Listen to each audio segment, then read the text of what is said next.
it's coming up, it's there. I think it varies on topic to topic and what is perhaps politically sensitive or not at the time. In my opinion, we have a serious problem with the print media in this country, less so the BBC or the television communication. The print media has a right-wing bias.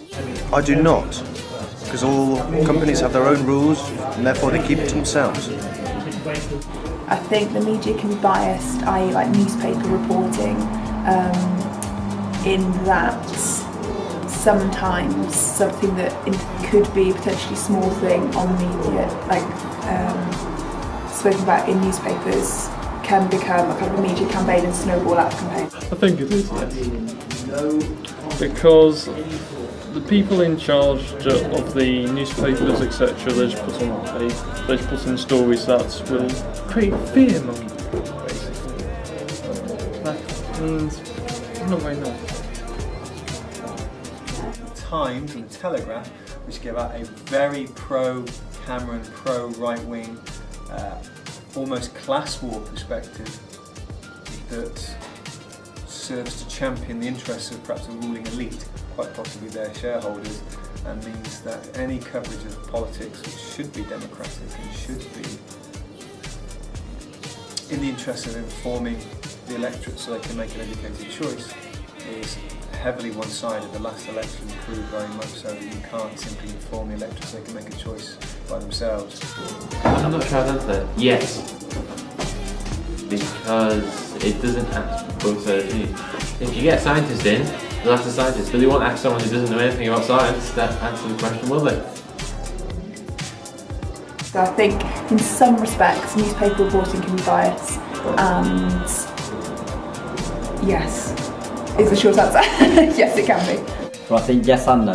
You could say yes because you have channels like Sky which are highly biased towards whatever party Rupert Murdoch supports, which at the moment is the Conservative Party. And you can also say no as well because you have things like the BBC which is legally obliged to be not biased. Yes, I do. I do think it's biased for reasons such as trying to sell a product, trying to get people to be interested, be sensationalist, to get people to watch again, and to read, to be involved with them. So just to exaggerate and to sort of big up events or news items. So yes, I think it is.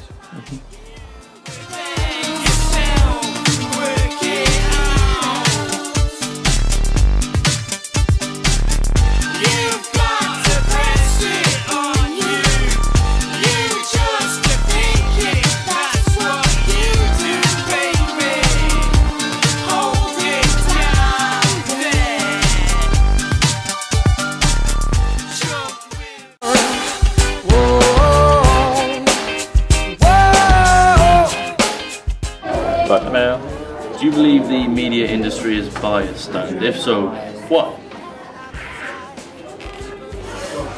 We can cut that bit out.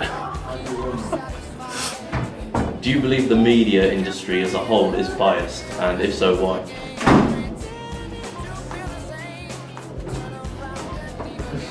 Because in terms of TV, you have channels like Sky and ITV which are owned by Rupert Murdoch. Special. You do science then? Yeah, that's the point. What? No.